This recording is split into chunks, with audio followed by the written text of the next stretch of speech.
Assalamualaikum warahmatullahi wabarakatuh. Halo, perkenalkan nama saya Ugi. Jadi pada video kali ini saya akan membahas suatu metode namanya confirmatory factor analysis atau biasa disingkat dengan namanya CFA. Di sini saya berikan contoh kasus dan penyelesaian dengan menggunakan software namanya StatCal. Oke, contoh kasusnya merupakan contoh second order. Nah, teman-teman, sekedar informasi, seluruh file yang ada dalam video ini, teman-teman bisa download gratis di sini.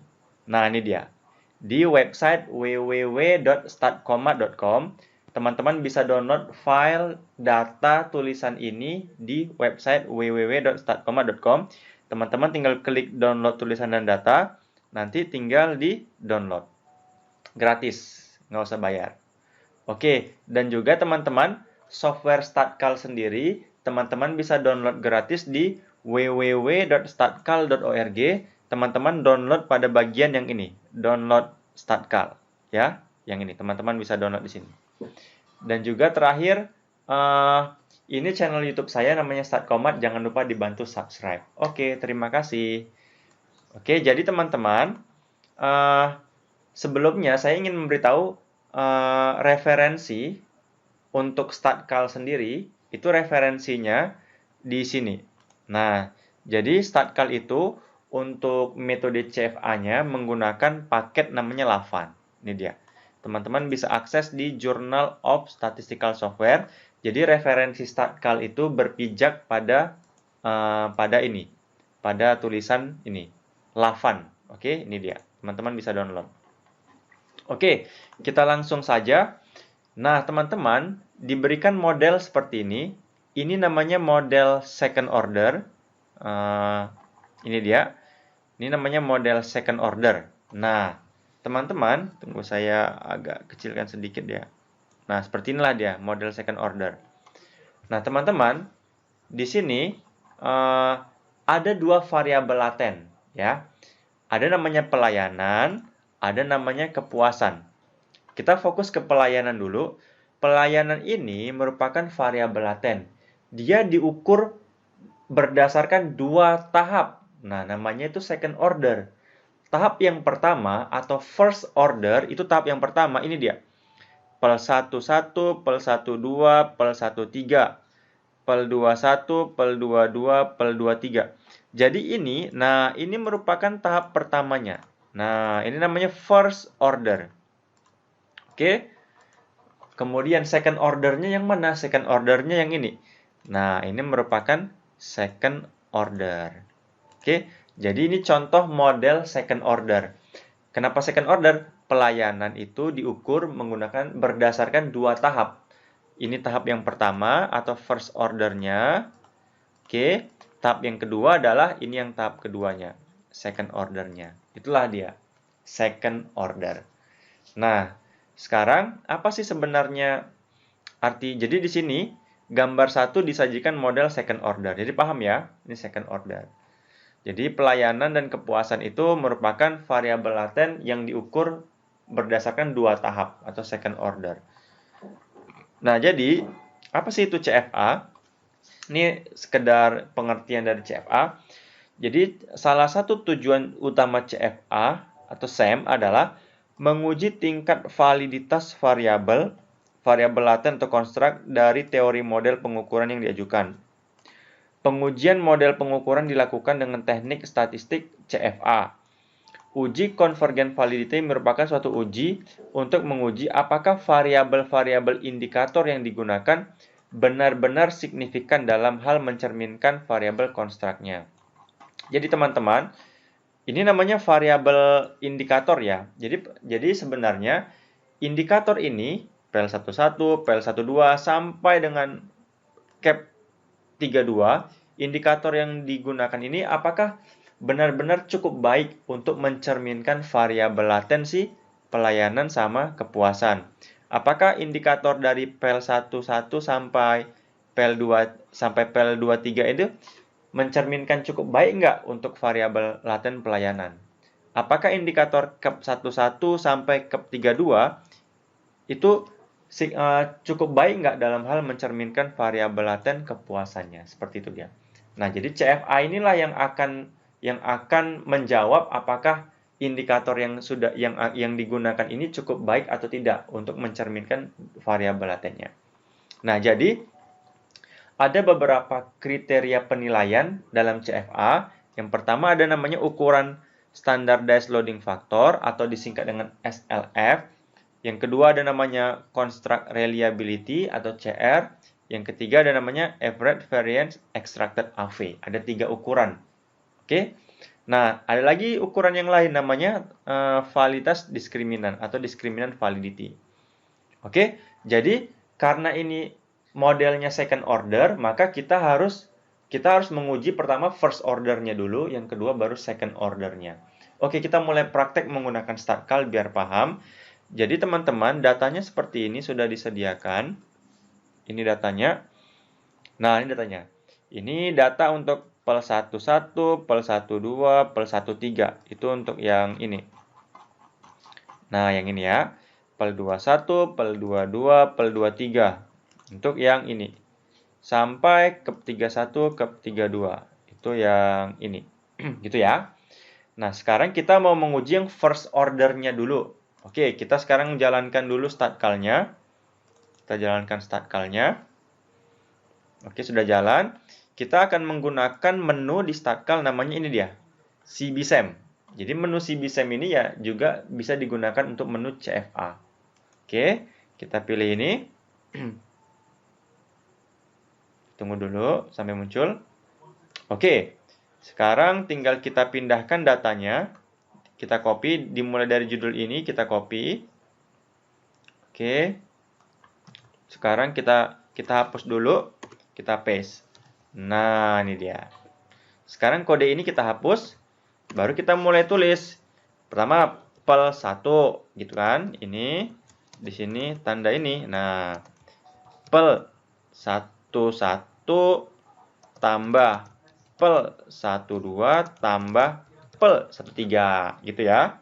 Di sini PEL 2 kemudian PEL 21 tambah PEL 22 tambah PEL 23. Nanti kode ini bisa di copy, jadi nggak usah capek lagi ngetik, tinggal dibuat notepad. Maaf, bukan yang ini, notepad. Ini tinggal kita simpan kodenya di sini. Nah, itu dia. Itu ya, sekarang kita buat lagi. Kemudian baru KEP 1 ya kan? Ini KEP 11 tambah KEP 12. Sekarang KEP 2, KEP 21 tambah KEP 22. KEP 3, KEP 31 tambah KEP 32. Oke, kita copy. Jadi nanti kalau mau gunakan lagi nggak usah capek-capek, tinggal di copy paste saja seperti itu ya. Itu dia. Dah, sekarang ini dia kodenya. Baru kita lihat gambarnya. Kita bisa lihat gambarnya, lihat di your model, di model your model. Kita cek dulu gimana sih bentuk gambarnya ya. Kita cek dulu. Oke, kita tunggu dulu sambil mencetak gambarnya. Semoga nggak error.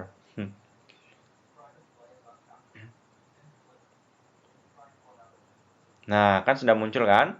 Atau kita bisa mengedit backgroundnya misalkan warna putih, white gitu ya. Kemudian hasilnya nanti kalau mau dicetak ke Excel, hasilnya nanti bisa dicetak di Excel. Seperti ini dia. Tunggu, nah ini dia. Oke. Nah, jadi gambar ini sebenarnya itu nilai ini merupakan nilai Standardized Loading Factor, SLF yang tadi. Kita bisa milih ukurannya. Ini kan ini SLF, ini unstandard. Ini yang standarnya nih unstandard. Biasa yang digunakan yang standardized seperti itu ya. Jadi hasilnya sudah ada di sini. Kita mulai interpretasi. Nah, ini dia. Jadi pengukurannya berdasarkan SLF tadi ya. Kita bisa lihat ini teorinya. SLF-nya harus di atas 0,5. Oke, diharapkan di atas 0,7, tapi di atas 0,5 juga boleh. Kita lihat hasilnya nilai SLF-nya yang ini semua di atas 0,5. Ini 0,95, 0,95, 0,93. Ini kan gambar ya, atau kita bisa lihat menggunakan tabel di bagian result, di bagian ini. Nah, kita lihat nih SLF-nya, standardized loading factor. Untuk PL11 0,9537. Jadi semua nilai yang ada di sini, nilainya semua sudah lebih besar daripada 0,5. Berarti sudah lolos dia, berdasarkan ukuran dari SLF-nya ini dia. Oke, atau kita bisa menggunakan gambar ya. Gambar ini, gambar titik-titik ini, teman-teman bisa lihat di sini, di bagian grab, gitu ya. Tulisannya kita besarkan sedikit, nih titiknya, nih teksnya, misalkan 6, kita bisa besarkan ukuran teksnya, seperti ini, itu dia. Semua sudah di atas 0,5, berarti sudah lolos dia, berdasarkan ukuran SLF-nya. Habis ukuran SLF, ada ukuran apa lagi? Ini ingat, ini masih first order ya, belum second order. Habis SLF, ada lagi namanya ukuran CR, Construct Reliability. CR-nya itu harus di atas 0,7 ya. Kita lihat CR-nya. CR itu bisa teman-teman lihat di bagian result, kemudian ini dia. Kita lihat CR-nya, nah nih, seluruh nilai CR-nya sudah di atas 0,7, berarti sudah reliable ya, ini reliabilitas CR nih, construct reliability, itu ya. Ini kemudian ada lagi ukurannya namanya AV, average variance extracted, itu harus di atas 0,5. Tadi CR-nya udah di atas 0,7. Kalau AV-nya harus di atas 0,5. Kita lihat AV-nya. AV-nya semua sudah di atas 0,5. Berarti sudah lolos ya.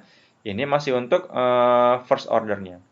Kemudian ada namanya discriminant validity. Itu bisa dilihat pada bagian yang ini. Mana ya? Ini dia, discriminant validity. Nah, ini dia. Jadi cara membaca discriminant validity itu kayak ini. Jadi pertama, kita fokus yang ini. Nah, itu contohnya di sini.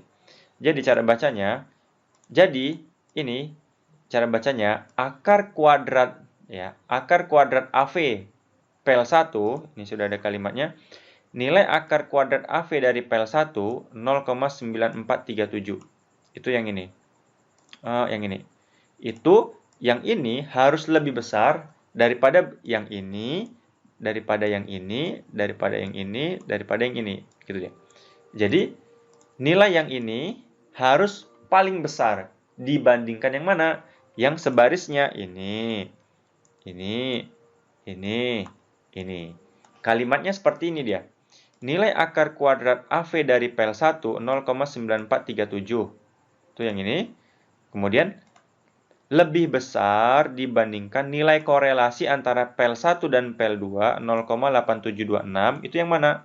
Yang ini dia.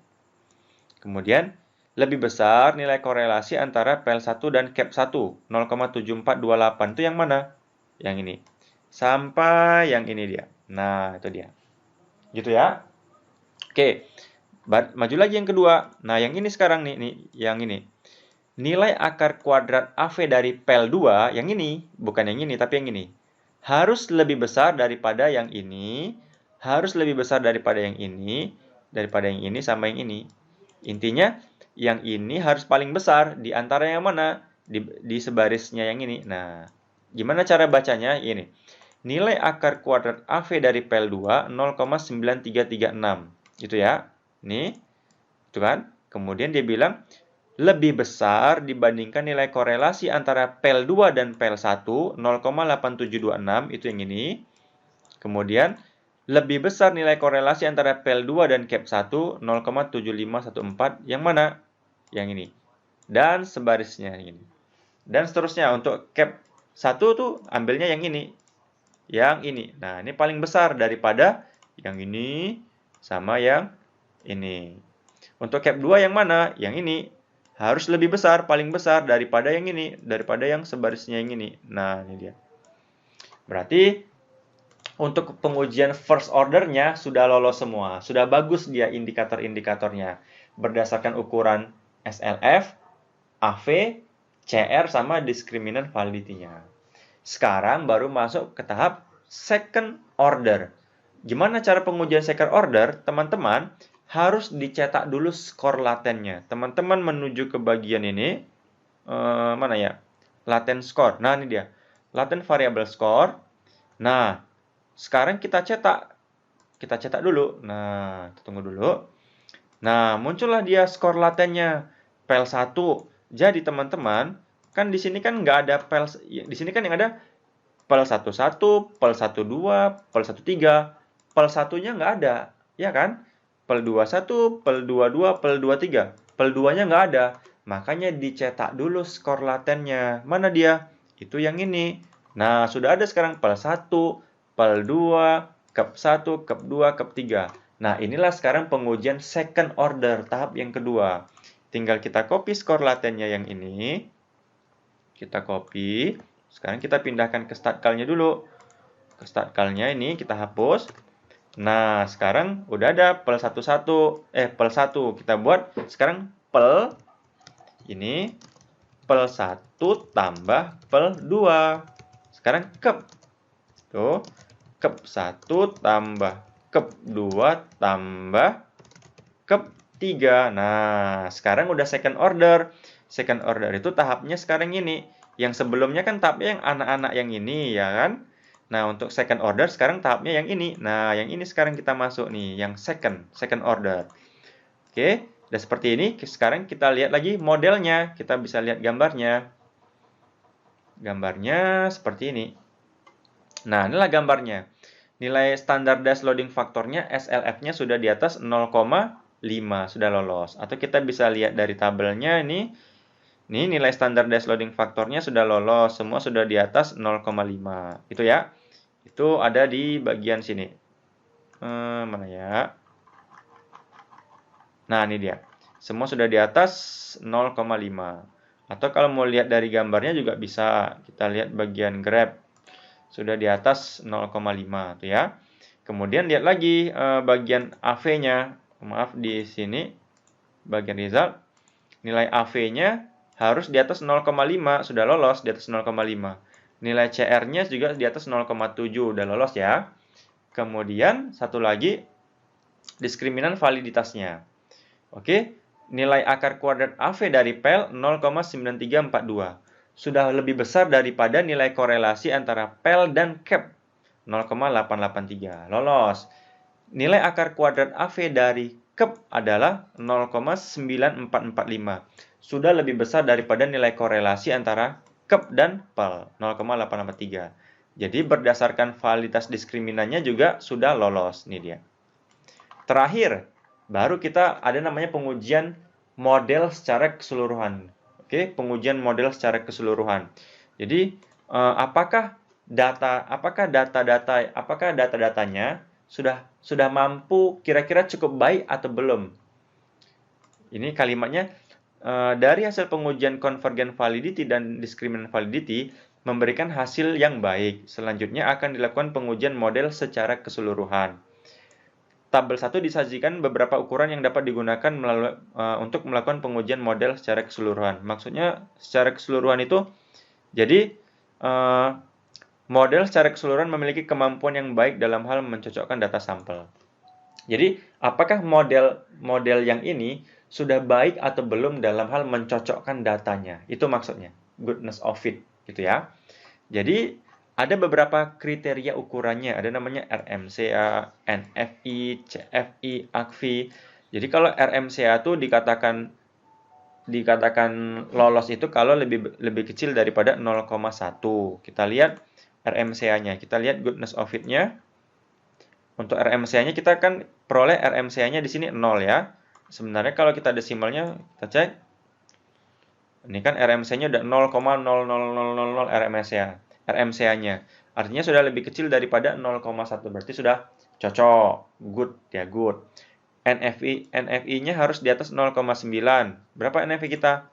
0,9999. Sudah cocok. Karena di atas 0,9. CFI-nya harus di atas 0,9. Berapa CFI kita? 0,9999. Cocok. Jadi secara keseluruhan model CFA second order-nya sudah sangat baik dalam hal mencocokkan datanya. Kira-kira seperti itulah dia untuk model second order. Oke teman-teman, cukup sekian. Mohon maaf atas segala kekurangan. Assalamualaikum warahmatullahi wabarakatuh.